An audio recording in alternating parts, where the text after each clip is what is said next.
अब हम देख लेते हैं हरित क्रांति के राजनीतिक प्रभाव। फ्रेंड्स, कहीं ना कहीं हरित क्रांति ने हर क्षेत्र में प्रभाव डाले थे और आज मैं इस लेक्चर में आपको वही बता रहा हूँ कि हरित क्रांति के क्या प्रभाव थे, क्या फ़ायदे थे, क्या नुकसान थे। हालांकि फ़ायदे अधिक थे क्योंकि एक समय बिल्कुल ऐसा आ गया था जहाँ पे भुखमरी आ गई थी, रोज़गार भी नहीं था, साथ ही साथ सरकार की सहायता भी नहीं थी। मगर हरित क्रांति के बाद यह तीनों चीज़ें होने लगी थी। अब हम देख लेते हैं राजनीतिक प्रभाव। तो फ्रेंड्स, ये जितने भी प्रभाव मैं आपको पढ़ा रहा हूँ यहाँ सबसे आपको प्रश्न बनेंगे, इसलिए ध्यान से इसको समझते चलें। भारतीय राजनीति के क्षेत्र में हरित क्रांति ने दूरगामी प्रभाव डाले। किसानों के नए वर्ग ने स्थानीय स्तर की राजनीति में भाग लेना प्रारंभ किया। जी हाँ फ्रेंड्स, जितने किसान थे अब धीरे धीरे जो सक्षम और पढ़ते जा रहे थे, धीरे धीरे वह लोग भी अब अपने राजनीतिक जो कॉन्टैक्ट्स हैं या राजनीतिक जो उनके संबंध हैं उनमें घनिष्ठता आने लगी और साथ ही साथ किसान भी राजनीति में उतरने लग गए क्योंकि अब उनके पास धन का अभाव नहीं था। पूर्व में राजनीति जहां समाज के उच्च जातियां तथा धनी वर्ग द्वारा ही नियंत्रित होती थी, उसमें अब समाज के छोटे तबके के लोग भी भागीदारी बने। जी हाँ फ्रेंड्स, भागीदारी तो बढ़ेगी क्योंकि जैसे जैसे धन आएगा, छोटे व्यापारी या छोटे किसान जब ऊपर बढ़ेंगे तो वो कहीं ना कहीं राजनीति में अपना प्रयास ज़रूर करते हैं। तो इसी प्रकार से जैसे ही जो उच्च वर्ग के जो बीज या मशीनरी आने के बाद और छोटे किसानों के बढ़ने के बाद अब छोटे किसान भी अब राजनीति में भागीदारी लेने लगे। हरित क्रांति ने स्वतंत्रता के बाद जमींदार उन्मूलन, भूमि सुधार जैसे कदमों के चलते भारत में समतामूलक समाज के निर्माण को गति प्रदान की।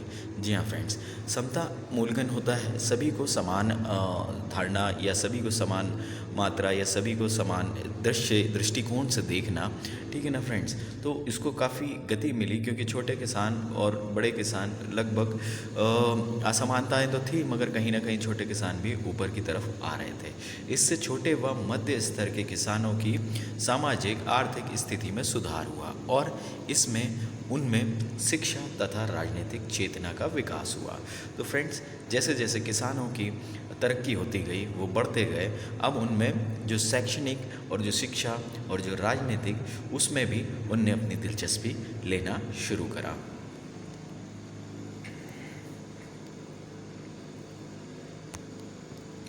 किसान तथा उनके संबंधित मुद्दों को केवल स्थानीय स्तर पर ही नहीं बल्कि राष्ट्रीय स्तर पर भी महत्व दिया जाने लगा।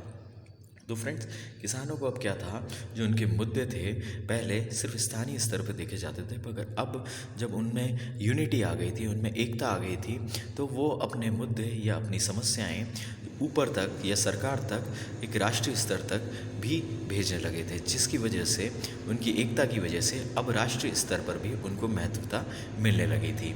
इससे किसानों से संबंधित अनेक संगठनों का निर्माण हुआ तथा पूरे देश में उनकी भूमिका एक दबाव समूह की भांति निर्मित हुई। जी हाँ फ्रेंड्स, दबाव समूह इसलिए कहा है क्योंकि जब भी कहीं एक संगठन बनता है या एकता आ जाती है और जब सबकी आवाज़ साथ में उठती है तो सरकार को या उच्च वर्ग के जितने भी अधिकारियों को उनकी बातें सुननी पड़ती हैं। अब फ्रेंड्स, ये आखिरी पॉइंट है वीडियो का और यहाँ पे मैं हरित क्रांति समाप्त करूँगा। आशा करता हूँ आपको वीडियो पसंद आ रहा होगा और फ्रेंड्स, किसी भी प्रकार का डाउट होगा कमेंट बॉक्स में कमेंट करते जाएं। तो किसान एवं उनसे संबंधित मुद्दे देश के मुख्य राजनीतिक दलों के लिए वोट बैंक बनने तथा विभिन्न दलों के किसानों के मुद्दों की वकालत करना प्रारंभ किया। तो फ्रेंड्स, हुआ क्या कि लोगों में एकता बढ़ी, गांव बढ़े, किसान बढ़े, तो कहीं ना कहीं अब वो शिक्षित भी हुए, वोट डालना भी सीखे, तो साथ ही साथ जो अलग अलग पार्टियां हैं उन्होंने इनको एक वोट बैंक के रूप में लेना शुरू कर दिया। ठीक है, तो कहीं ना कहीं राजनीतिक दलों को किसानों से फ़ायदा था, तो विभिन्न दलों के किसानों के मुद्दों की वकालत करना प्रारंभ कर दिया। ठीक है, यही एक वजह थी जिसकी वजह से किसानों का विकास हुआ। और हरित क्रांति का जो ये लेक्चर है फ्रेंड्स, इसका जो सार या अगर मैं कहूँ एक शॉर्ट में समरी, वो यही है कि हरित क्रांति से किसानों का, हमारे देश का विकास हुआ। तो आशा करता हूँ फ्रेंड्स वीडियो पसंद आया होगा। वीडियो पसंद आया तो वीडियो को लाइक करें, चैनल को सब्सक्राइब करें और बेल आइकन को प्रेस कर दें। और फ्रेंड्स कोई भी प्रकार की क्वेरी हो, किसी भी प्रकार का आपको डाउट हो, कमेंट बॉक्स में कमेंट करके पूछें। आज के लिए फ्रेंड्स इतना ही। जय हिंद, जय भारत।